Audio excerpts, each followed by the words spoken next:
dia jadi presiden, tujuannya hanya satu aja sebenarnya, Thomas. Ya. Kalau harta semua sudah ada. Semua dia punya. Dia punya.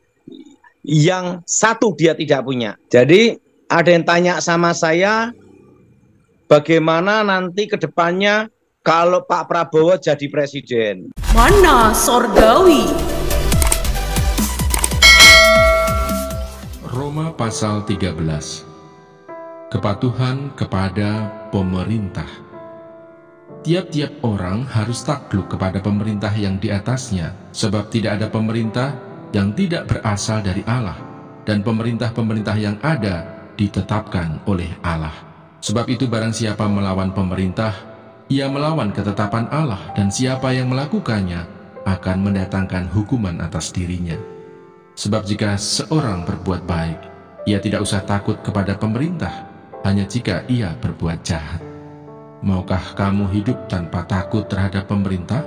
Perbuatlah apa yang baik, dan kamu akan beroleh pujian daripadanya. Karena pemerintah adalah hamba Allah untuk kebaikanmu. Tetapi jika engkau berbuat jahat, takutlah akan dia, karena tidak percuma pemerintah menyandang pedang. Pemerintah adalah hamba Allah untuk membalaskan murka Allah atas mereka yang berbuat jahat. Sebab itu, perlu kita menaklukkan diri, bukan saja oleh karena kemurkaan Allah, tetapi juga oleh karena suara hati kita. Itulah juga sebabnya maka kamu membayar pajak, karena mereka yang mengurus hal itu adalah pelayan-pelayan Allah. Bayarlah kepada semua orang apa yang harus kamu bayar, pajak kepada orang yang berhak menerima pajak, cukai kepada orang yang berhak menerima cukai, rasa takut kepada orang yang berhak menerima rasa takut, dan hormat kepada orang yang berhak menerima hormat. Kasih adalah kegenapan hukum Taurat.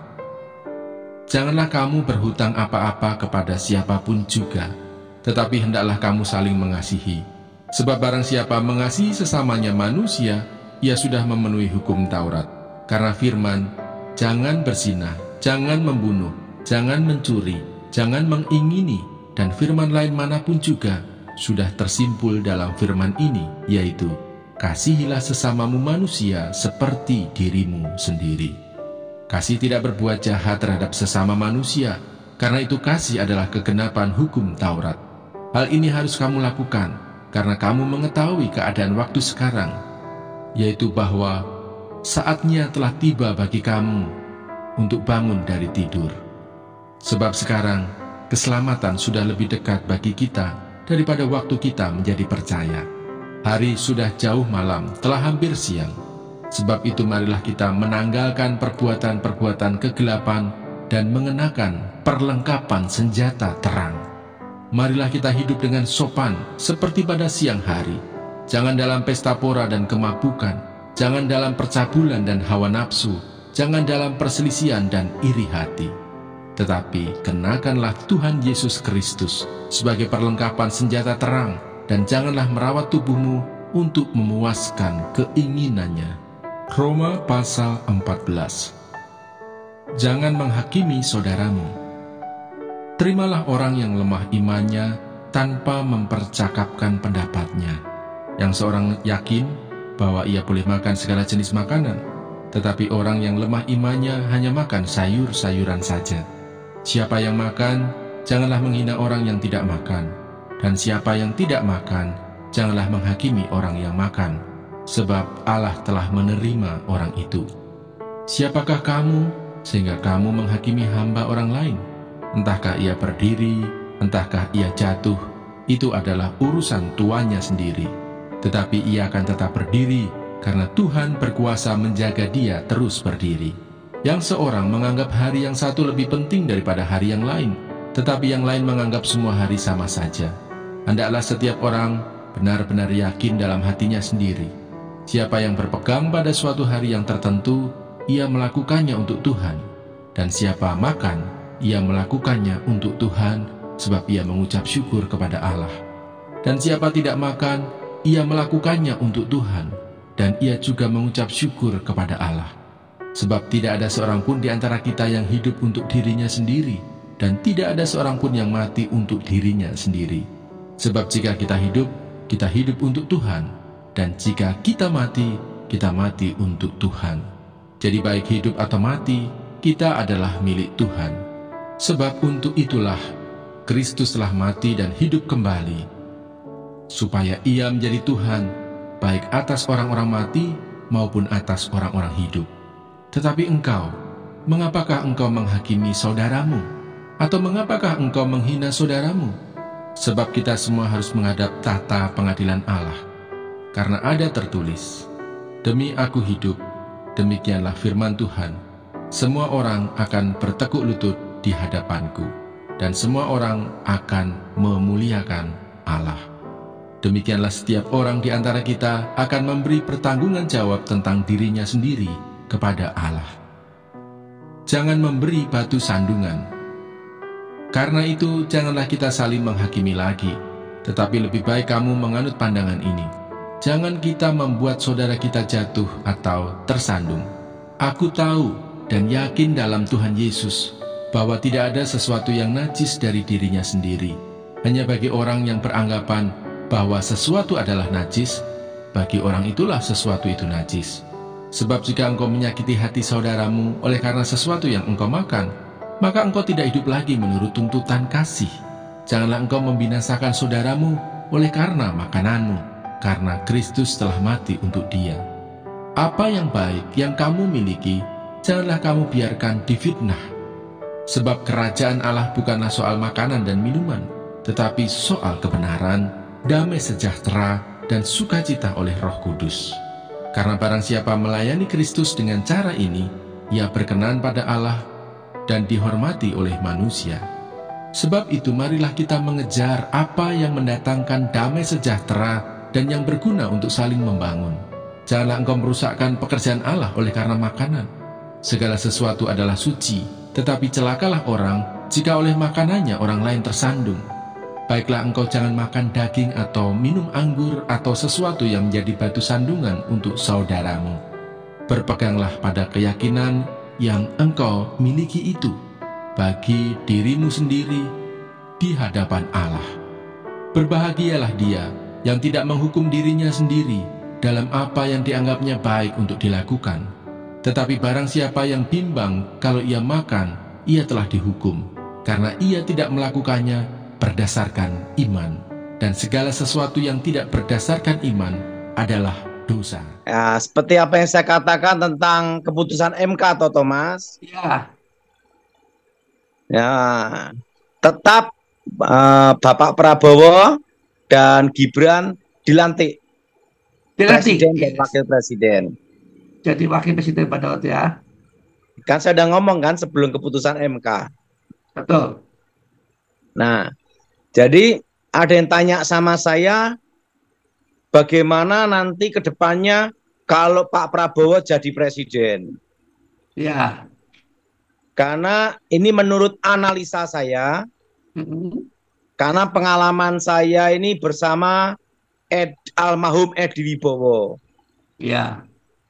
Edi Wibowo itu pernah berkata kepada saya, kalau Bapak Prabowo Subianto itu adalah seorang hati prajurit, prajurit komando. Ya. Prajurit apa, Thomas? Komando. Komando. Dan dia sangat menghargai para senior. Ya.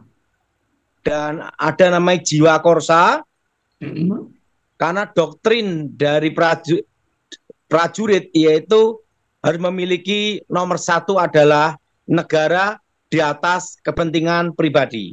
Betul, betul. Nah, jadi analisa saya, pertama, Pak Prabowo ini semua sudah ada. Ya. Yaitu baik kekayaan, terus itu keluarga, Ya. anak kan hanya satu, betul? Betul. Anak hanya berapa, Thomas? Satu, Pak Daud. Dan segala sesuatu dia cukup semuanya. Cukup semuanya, Pak Daud ya. Dan dia jadi presiden, tujuannya hanya satu aja sebenarnya, Thomas. Ya. Mengembalikan kehormatan martabatnya. Ya. Mengembalikan apa? Martabat, Pak. Ya, mengembalikan kehormatannya Ya.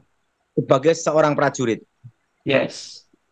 Jadi nomor satu, tujuannya dia tidak ada lain adalah untuk mengembalikan kehormatannya. Yes. Kalau harta semua sudah ada. Semua dia punya. Dia punya. Yang satu dia tidak punya. Yaitu apa? Mengembalikan kehormatannya supaya memperoleh kehormatannya kembali. Yaitu Amin. nama baik. Nama baik. Apa, Thomas? Mengembalikan kehormatannya, Pak. Sebagai prajurit dan nama baik, Pak. Jadi kalau Prabowo jadi presiden, tujuannya satu adalah untuk negara, hidup untuk negara, kita hidupnya untuk negara. Ya. Jelas, Thomas? Jelas, Pak Daud. Jelas, Thomas? Jelas, Pak Daud. Jelas, Thomas? Jelas, Pak Daud. Karena almarhum Edi Wibowo pernah cerita, kalau Prabowo jadi presiden, nanti analisa saya nih ya, Thomas, karena dari cerita Edi Wibowo, nomor satu dia mengembalikan kehormatannya dulu. Yes. Sebagai seorang prajurit sejati. Ya. Dan dia pasti mengutamakan negara. Ya. Di atas hidupnya sendiri. Ya. Apalagi dia sudah ada di medan pertempuran dan pernah adu kontak senjata dan bagaimana berjuang untuk negara. Betul, Pak Daud. Itu nomor satu. Itu nomor yang satu Pak Prabowo lakukan.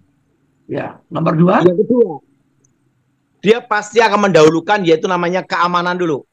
Keamanan dulu. Kestabilan keamanan. Kestabilan keamanan, Pak Daud ya. Kenapa? Gimana kita mau kerja kalau misalnya ada kerusuhan dan adu tembakan? Ya. Nah, nomor dua adalah apa, Thomas? Stabilitas keamanan. Stabilitas keamanan, yaitu supaya namanya kondusif dulu. Ya, supaya orang bisa nyaman bekerja, nyaman berdagang, nyaman untuk melakukan bisnis. Jadi pertama mengembalikan kehormatan, kedua adalah kestabilan keamanan dulu. Jadi keamanan stabil dulu. Stabil, biar orang nyaman dulu dan aman, Pak Daud. Untuk kestabilan keamanan ini, nah itu pasti ada dua tokoh yang akan memberi dia masukan-masukan. Ya. Dan dua tokoh itu adalah dua kawan saya baik dan pernah menjadi tim saya. Iya, Pak Daud. Yang pernah menjadi apa, Thomas? Sahabat Pak Daud. Dan yang pernah menjadi tim saya dulu. Timnya Pak Daud juga. Siapa, Pak Daud? Pertama adalah Letnan Jenderal Romulus Simbolon. Oh, Romulus Simbolon ya. Karena dia adalah ahli strategi perang dan keamanan. Ya. Ahli apa, Thomas? Strategi perang dan keamanan, Pak Daud. Dan dia adalah orang yang ahli di dalam pertempuran. Ahli dalam pertempuran, ya. Dan dalam mengambil keputusan. Dan mengambil keputusan ya, tegas, Pak Daud ya. Dan itu adalah satu rating dengan Pak SBY dan Prabowo. Oh, satu rating ya, satu level dengan Pak SBY dan Pak. Satu angkatan. Oh, satu angkatan, ya Pak Daud. Dan Letnan Jenderal Romulus Simbolon, Purnawirawan, itu pernah menjadi atasan saya. Yes. Pernah menjadi apa, Thomas?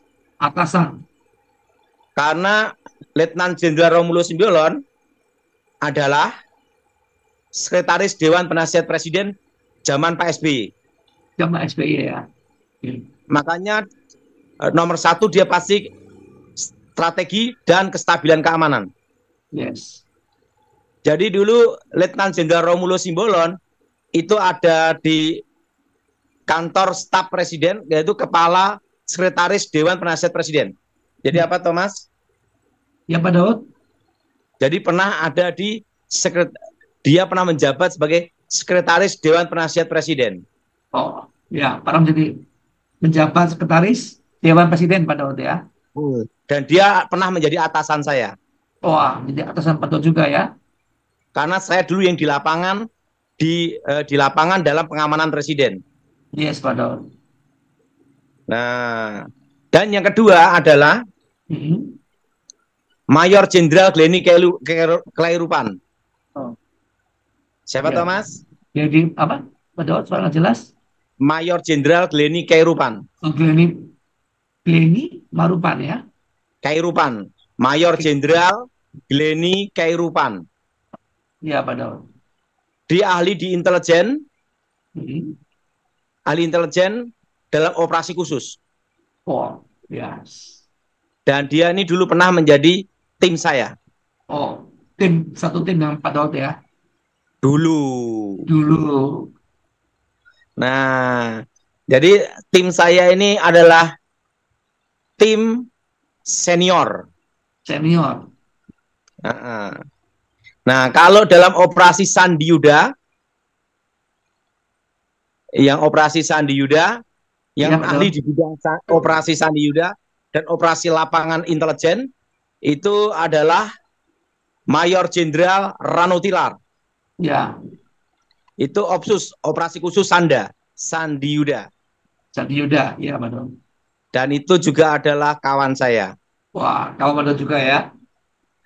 Kalau Mayor Jenderal Glenny Kelairupan pernah menjadi tim saya. Oh, Kalau Romulus Simbolon, Letnan Jenderal Robert Romulus Simbolon. Coba ditayangkan, cari di Google, ada itu Thomas. Itu Ya, ahli strategi perang, strategi perang ya. perang dan keamanan. Perang dan keamanan Pak Daud ya. Siap. Nah, betul. Nah, kalau saya adalah penggembira. Penggembira. Apa Thomas? Pak Daud sebagai penggembira. Tapi Nah, ahli ekonomi juga lama-lama. kalau saya sebagai penggembira, dulu Letnan Jenderal Romulus Simbolon ini atasan saya dulu, Thomas. Oh iya Pak Daud. Nah, kalau saya tim apa, Thomas? Iya Pak Daud. Penggembira. Penggembira Pak Daud ya. Tapi kalau urusan setan-setan, mereka selalu telepon saya. Kalau urusan santet, kalau urusan itu senjata, strategi perang itu mereka. Tapi Yes. urusan setan-setan, pasti mereka nelpon saya. Biar Daud yang ngurusin, itu bidangnya. Jadi saya merasa nanti dua tokoh ini yang akan banyak ada di sekitar Pak Prabowo. Yes. Dalam memberi apa? Pertimbangan-pertimbangan. Timbangan. Nah, pertama itu adalah Letnan Jenderal Romulus Simbolon. Jadi nanti yang akan membantu Pak Prabowo Subianto Presiden memberikan pertimbangan-pertimbangan nanti kebanyakan nanti dua tokoh ini. Karena Wow. mereka adalah ahlinya dalam Ahli strategi, Pak Daud ya. ahlinya dalam strategi perang maupun pengamanan. Yang kedua Ya. adalah ahlinya intelijen dalam operasi khusus. Dan dua orang ini pernah tugas sama saya dan pernah jadi tim saya. Yes. Bahkan Romulus Simbolon pernah jadi atasan saya. Dan ingat Thomas, penyamaran yang paling bagus ada 3. Apa Pak Daud? Nah, 3-tiganya pernah saya lakukan, yang belum 1. Jadi 2 sudah saya lakukan, 1 belum. Apa Pak Daud? Pertama, menyamar jadi orang miskin. Jadi orang miskin. Menyamar jadi orang apa? Orang miskin. Kedua, menyamar menjadi orang bukan siapa-siapa yang tidak diperhitungkan. Oh, kedua. Yang ketiga, ini pasti urusan Oh, ini identitas. menyamar jadi orang gila. Yang ketiga, orang gila. Nah, yang ketiga ini saya tidak mau lakukan. Apa Pak Daud? Jadi Kenapa? Karena 2 ini aja udah cukup. Saya tidak mau nyamar jadi orang gila. Gimana Thomas? ya Pak Daud. Gimana Thomas? Luar biasa Pak Daud. Jadi nanti dalam pemerintahnya Bapak Prabowo Subianto, nanti yang ini 2 orang ini yang akan punya pengaruh. Yes Pak Daud. Paham Thomas? Siap Pak Daud. Berapa orang Thomas? Apa Pak Daud? Ada berapa orang? 2 2. orang Pak Daud. 2 orang yang senior. Orang-orang khusus yang akan dipakai oleh beliau untuk mendampingi beliau Pak Daud. Iya, terutama Mayor Jenderal Glenny Kelairupan. Ya, siap Pak Daud. Jenderal Glennie Kairupan ini adalah jenderal cinta Tuhan. Cinta Tuhan, wah luar biasa ya. Kedua, senyumannya penuh misterius. Wah, Apa Thomas? senyumnya penuh misterius dan cinta Tuhan Pak Daud. Jadi dua orang ini yang mempengaruhi di bidang keamanan strategi. Yes Pak Daud. Jadi Oke. misalnya nanti makan gratis, nanti yang akan rancang-rancang strategisnya pasti dibicarakan mereka berdua. Yes. Nah, kemungkinan besar Bapak Presiden Prabowo nanti akan mendengarkan mereka berdua. Karena apa? Yes. Karena mereka ini ahli strategis Ya. dan ahli keamanan, dan itu mereka hebat. Hebat. Amin. Nah, kalau yang ahli intelijen, master intelijen itu ada. Siapa Pak Daud? Almarhum Edi Wibowo, komandan saya sendiri, pelatih saya. Wow, luar biasa. Siapa Thomas? Almarhum Edi Wibowo Pak. Nah, dia adalah komandan dan pelatih saya. Yes. Nah, karena saya dulu bawahannya beliau. Oh. Tapi Ya, Thomas, itu kan masa lalu. Masa lalu yang menjadi berkat ya Pak Daud, dan seremoni Saya sudah bisa lari-lari kayak dulu. Ya. Jadi saya nyamar itu jadi orang miskin pernah, bukan siapa-siapa sering. Pernah. Yang ketiga, ini Tidak yang mau saya jadi orang gila. yang tidak mau dan saya belum lakukan. Jadi orang gila. Mana Sorgawi?